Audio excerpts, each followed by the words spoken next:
Ribosome is a organelle which is without membrane, means it's a membraneless organelle inside the cell.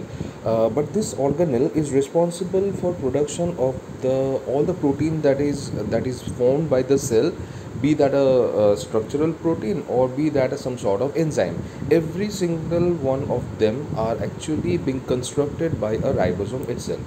Well, the ribosome itself is a protein and is produced by another ribosome for its secretion. So ribosome, if we talk about its structure, it's only have two part: the large subunit and the small subunit, and each and every of the subunit is made up of very tiny small proteins called the riboproteins, various in number. But along with it, it will also contain a large cluster of different types of uh, RNA, means ribonucleic acid. The ribonucleic acid which are associated with the ribosomes are called rRNA or ribosomal RNA, and they are all found inside, embedded inside the structure of the ribosome, each having its own function with that of the subunit of the ribosome. Well, we're not going to go with in detail with that particular ultrastructure and that kind of means designs and everything. So let's learn how it is formed. The creation of ribosome actually takes place in the nucleolus of the nucleus. So it is there, it is actually the only place where we find the only type of protein synthesis that is taking place, because ribosome, as I mentioned before, it is a protein, and its synthesis will take place right there in that particular section where the ribosome, the newly formed ribosomes are all being made, along with all the rRNAs that are required, like one mentioned here as the 5S RNA, 35S RNA. All these things are actually produced, and then those two subunits are, those RNAs, even there are many more type of rRNAs are there.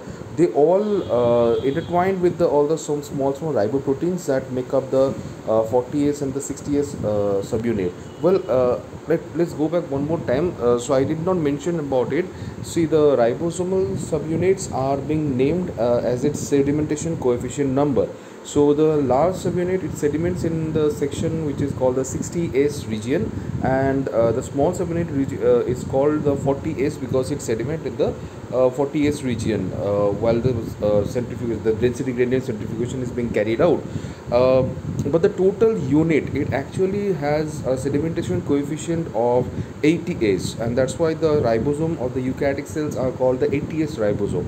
Uh, but keep in mind, this 80S, it actually is like the sedimentation coefficient of this particular body.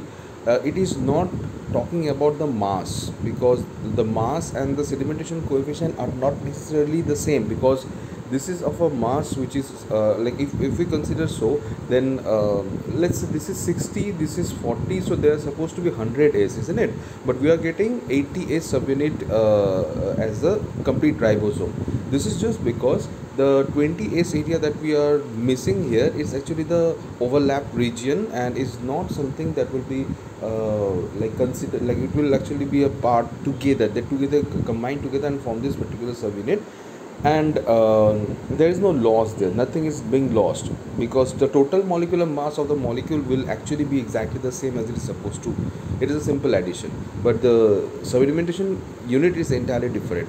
So once it is like formed, let's come back to the main topic now. Once it is being formed, what actually happen is the ribosome is actually then sent out by the nuclear pore complex. As you see here, nuclear pore complex will allow the ribosome to come out.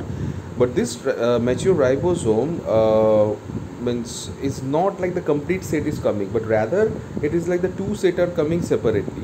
The large subunit and the small subunit are coming separately, and then what will happen is that the small subunit will go and capture that the RNA piece that is going to be synthesized, that particular piece, it is going to be captured, and then the large subunit will go and bind with it and will start the production of the protein. But immediately it will not start producing the protein, because means once these two structure combine together catching the mRNA, immediately the protein synthesis will begin. But right here the process will be like it will be initiated but will be halt. it will be immediately stopped also, because the ribosome needs to go and sit on the surface of the rough endoplasmic reticulum. So once it will go and sit on the rough endoplasmic reticulum, right there you can see it is going and making its attachment right there. That very moment the ribosome will actually now start producing the protein. See, the protein synthesis has been initiated, but it did not complete, it was completely stopped right there in this region. Now once it is bound, then the rest of the protein synthesis will take place, and you are going to find that the protein is being formed, but it is going to be formed right there, and is going to enter inside the ribosome, I'm saying the rough endoplasmic reticulum, because the protein that is going to be formed is not the complete protein, but rather it is called the peptide, the polypeptide. And this polypeptide is not actual protein, or will not be considered as that protein until and unless it is having its 3D conformation. So the moment it actually enters this rough endoplasmic reticulum, inside it will be folded to give the particular 3D conformation of that particular polypeptide, forming the protein. But then also the protein is not completely formed, because each and every other protein may require some additional substances along with it, which is called the cofactors, and those cofactors will be like produced separately somewhere else, and then it needs to be incorporated with the protein. Only then the protein will act as a functional unit. So for that particular reason, the protein will be sent out onto the Golgi apparatus, and that is where the protein gets modified. Even if there is any formation of lipid or anything is taking place, that also gets modified, and then this actually is responsible for production of all of those proteins, means modified proteins, and sending them towards the like targeted area in the form of small vesicle, as you can see right here. So what actually happen is the Golgi apparatus, it takes up all those proteins or whatever is being secreted, and then it process inside. All these things are processed inside with all the necessary modifications that are supposed to take place. Everything will happen, the protein will become functional protein, or maybe in the final stage of its function, because many of the time the protein, they work the moment it comes in contact with the substrate, they actually change itself slightly and then start working. So in that particular state also it will be formed, every single thing of them will be formed, and then finally they are packed into small vesicles and then sent outside. Right there, things to be noticed is that the Golgi apparatus is responsible for sending the protein everywhere.